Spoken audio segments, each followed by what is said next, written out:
Patadusa pafupifupi chaka ndi miyezi yoposa 6, Saulos Chilima atayikidwa kale m'manda. Mkazi wake akulemba mauthenga odandaula pa social media posamvetsabe za ngozi iye. Pamene Peter Mutharika atangolowa kukhala president wa dziko asanalumbiritsidwe atafunsidwa, anayankhula kuti azapereka chance chonse kwa nduna ya zachilungamo kuti ifufuze ngozi ya ndege malipoti makamaka. Ngati azapeze kuti pali zofunikira kuchitika, iyeyo azachitapo kanthu. Mu siku la lero ndikhonza kukusimikizirani kuti mmene Chilima akhonza kupoma mpweya wina, a UTM akhonza kupeza nkhani inazo pano, ndipo dziko lonse la Malawi anthu makamaka amene sankakhutira ndi kafukufuku amene anachitika pansi pa MCP sopano akhonza kukhala ndi hope kuti mwina mwake izi zipyako, chifukwa president wa dziko lino walamula ndithu kuti pachitikenso kafukufuku makamaka pa nkhani yokhuzana ndi ndege imene inagwa pa 10 Juni mchaka cha 2024. Ngakhale mdima ungakule chotani kucha ndithu, ngakhale tingaone zowawa zotani ulemerero ukubwera.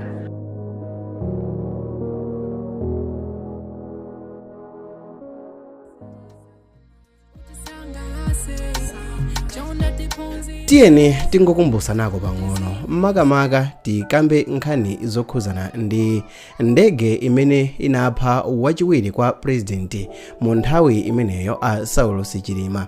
Ndege imene tikukamba mu siku la lero ndi Donia, imene inali ndege ya asilikali ya ku Malawi imene inabwera kuno ku Malawi muzaka za pafupifupi ma 1980, imene zakhala zili mu operation kwa nthawi yayitali. Potengera ndi ripoti la Germany, zikuoneka kuti battery la transponder mu ndege imeneyi inasiya kugwira ntchito, kapena tilankhule kuti battery la transponder mu ndege imeneyi linachosedwa mchaka cha 2004, ndipo inali ndi zinthu zambiri imene inkangoyenda basi kuti bola ili ya asilikali.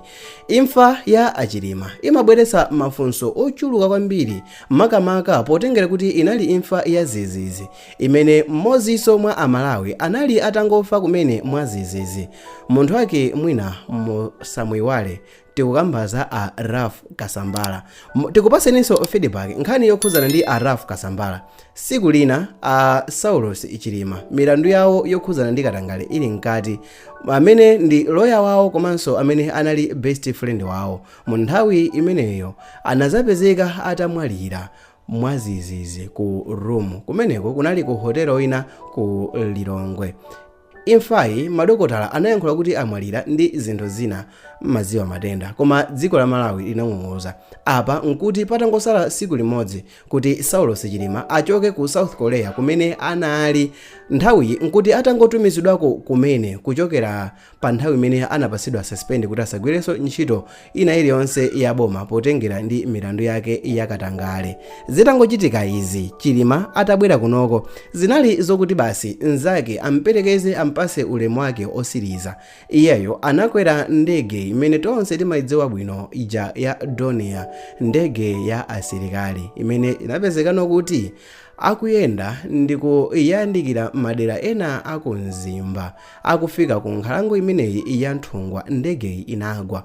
Dziko la Malawi linali lodabwa kwambiri potengera kuti nkhani koyamba anayimva ma social media ndi anthu ena amene siyapanga china chilichonse chokhuza ndi za social media.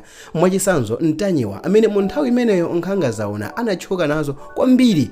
Iyeyo anali mmodzi mwa anthu amene ankapereka update dziko la Malawi ndikuti nthawi imeneyo lisanalankhulepo kanthu. Iyeyo anali mmodzi mwa anthu amene anasimikizira kuti pa ngozi imeneyi palibe wina lense amene wapulumuka, ndipo iyeyo anali mmodzi mwa anthu amene ankatipasa ma update dziko la Malawi ndikumadabwa kuti kodi mwati dziko lili kuti. Pa nthawiyi nkuti president sanalankhule kena kalikonse. Ndege ito tikuyankhula kuti inasowa, anthu anasiya kulumikizana nawo m'mapasti 10 koma ndikuwuzeni pano kuti chikalata cha boma chosimikizira zakusowa kwa ndegeyi chinatulusidwa 3 koloko. Ndiye ndikuwuzeninso kuti president anayima koyambirira pa podium ndikuwauza amalawi nthawi ya 8 koloko. Ngati mungandimvetsese pano ndikutanthauza kuti anthuwa anachoka kuti akupita kumaliro. That means kuti anangoyenda basi monga iwowo ma personal. Koma kupezekano kuti ndege ndikugwa m'mapasti 10. Dziko la Malawi ngati dziko kuziwisidwa m'mapasti 3 ndipo president ndikuzabwera nkuzalengeza cha m'mapasti 8 ya madzulo. That means kuti patadusa pafupifupi 10 hours ndegeyi itagwa. Mu nthawi imene iyeyo ankalengeza izi anauza ndithu mtundu wa amalawi kuti ndegeyi inafika ndithu pa bwalo la Mzuzu koma inalephera kutera chifukwa cha zanyengo. Ndipo iyeyo chakwera anauza amalawi ndithu kuti ogwira ntchito pa bwalo la ndege limeneli la Mzuzu anawalamula anthuwa kuti akuyenereka kuti atembenukenso azibwerera ku Lilongwe. Potengera ndi malipoti zinali zinthu zodetsa nkhawa chifukwa kuti anthu anasala ndi mafuta a 2 hours. Komano mukatengera kuti ngakhale anthu anali ndi mafuta a 2 hours ulendo wa 35 minutes zinali zinthu zokuti obviously mafuta ali nawo ochulukanso. Koma ndege ija itagwa zinapezekano kuti ripoti la Germany linaonesa kuti ndegeyi sinakafike nkomwe uku kumene timati ku Mzuzu ndipo sinafike nkomwe dera la Mzuzu mukuti ili linali bodza. Ngati mukuona bwinobwino mchithunzi chanucho pamene pagwera ndegepo ndi midzi ndi paphiri ndipo midzi yake ndi yomwe mukuyionayo, sikuti ndi patali penipeni ayi. Malingana ndi malipoti amene tikumva ndikuti mamawa asilikali ena ndithu anafika malo ano koma ifonera zoti kunayi chifunga kwambiri sanathe kuona kuti anthu ochuluka anafunsa mafunso. Panazasankhidwa komiti yapadera kuti ifufuze nkhani yokhuzana ndi ndege imene kuti kodi inagwa bwanji. Chinthu chodabwisa china chimene chinachitika chinali chakuti mmodzi mwa akuluakulu achipembedzo amene ndi Tone Yoram Nyirenda amene ndi wamkulu wa mpingo wa Seventh Day Adventist anatula pansi udindo kuti sakufuna kupitiriza nawo kukhala mu ikwayale imeneyi. Kenaka kunazatulukira Sylvester Namiwa amene anabweranso pa mbalambanda ndikuyankhula kuti iyeyo wazisiya chifukwa kunapezekano kuti ziganizo zake zonse zimene iyeyo amachita raise kuti anthu akuyenera kuti asatire palibe ulo ndi chimodzi chimene chimasatiridwa. Akusowa munthu oti akachula chakwerawo andiyitane ine nawo zati ndatulukapo ndipita ndikanene kuti muyambe kaye mwayitane achakwera adauza ziko umboni ulipo kunena kuti ndege inabwezedwa ku Mzuzu ndi achakwerawo amuchule munthu amene anauza ndege inafika ku Mzuzu pamene tiuza kuti ndege sinafike ku Mzuzu. Wachiwiri abwere Moses Kunkuyo anauza atolankhani kunena kuti black box ilipo anene kuti black box ili kuti. Wachitatu abwere mkulu wa asilikali wa nkhondo Valentino Popiri anene tikuziwa kuti Malawi ame training yawo mapangira mu Chikangawa anene chifukwa chimichani anthu amakanika kuti akalowe akayambe kusecha mmene mucha.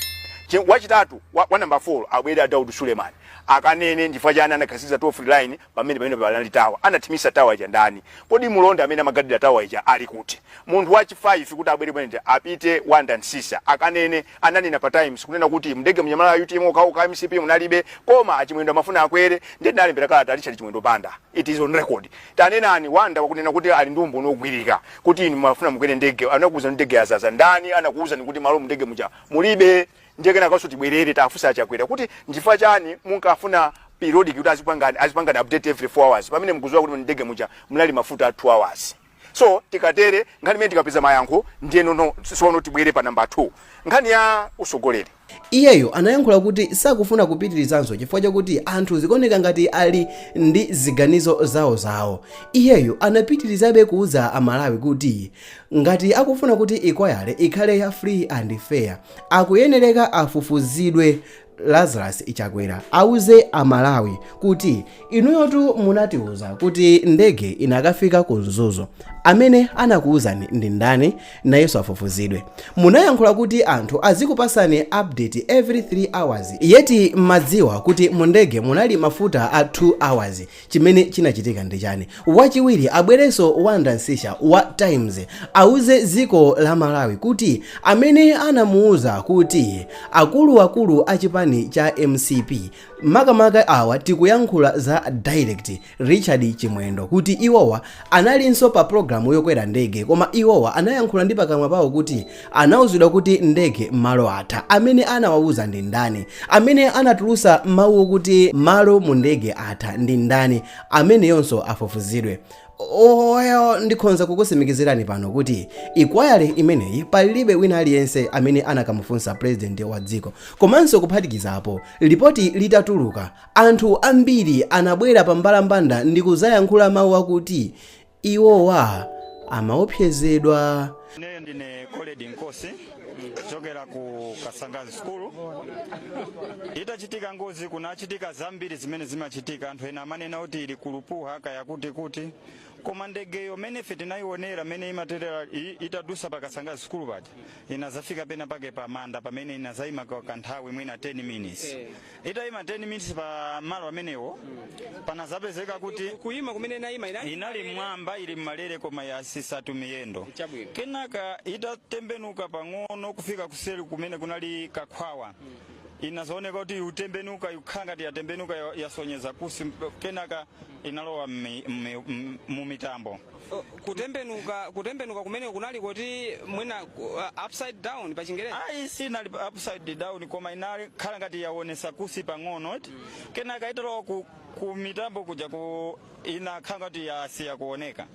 Kenaka atafufuza na zaimbira kopi sindili ne College Nkosi ndikugwira so ntchito ndi vice president anakafikapo pa nyumba panga amene ndikugwira nawo ku reforms, komanso ndine innovator amene ndikugwira so nawo ku innovation and creativity. Ndiye naye sesa ndithu kuyimbira ku OPC kwauza, kenaka nitaimbira so ku polisi kushikangawa ku Nzimba, naye sesa ndithu yimbira Grace Malemya ku Umbuzimani, nitaimbira Wosewa pepa ndayankhula maina amene naye sesa ndithu kwayankhula.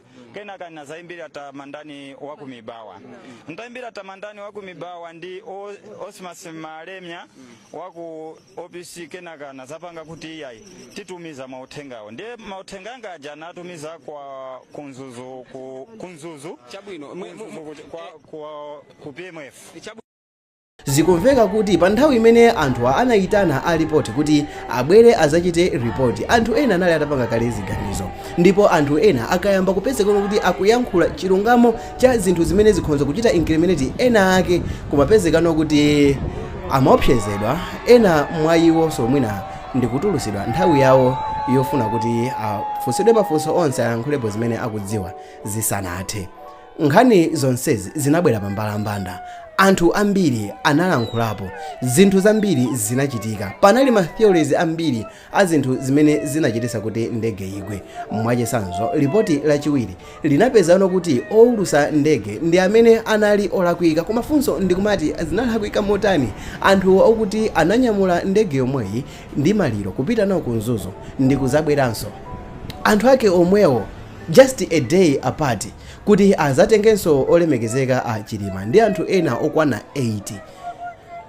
Funso ndikumati ndi chifukwa chani wa MCP olomodzi munalibe pa list ija? Ndi chifukwa chani anthu ena nkhani yokhuzana ndi ndege Chilima atamwalira amapezekano kuti akuyankhula mwamtudzo? Ndi chifukwa chani panali kokokana ngakhale ku chipani cha MCP? Ukamba nkhani ya DPP afuna result imodzi nakuzovomereza yonena kuti a president ndi wadapha vice wawo, result imene sangayipeze. So report ikazatuluka DPP azapitiriza panga ndale, unaona kuti yayi report azayipanga rubbish. I can predict what Kana Malomba will say, because it will not go as regards the agenda that they are pursuing. The agenda that they are pursuing, remember, is kuti Amalawi muziganiza kuti a president ndiwo adapha vice wawo. There was a conspiracy to kill his own vice. Therefore, come 2025 16 September amasasankhe achakwera asasankhe amtharika. That's the agenda of DPP and even opposition. That's the agenda. Mafunso alipo ochuluka pabwera DPP sopano ndiye tifunse funso lakuti kodi tiona zinthu zosiyana ndi mmene zinalipo mu nthawi imene ija. Dzina langa ndine Sammapita ndikhala ndikukupasirani update ina iliyonse yofunikira pa nkhani yokhuzana ndi kugwa kwa ndege. Tiyeni tikhale limodzi muchite subscribe.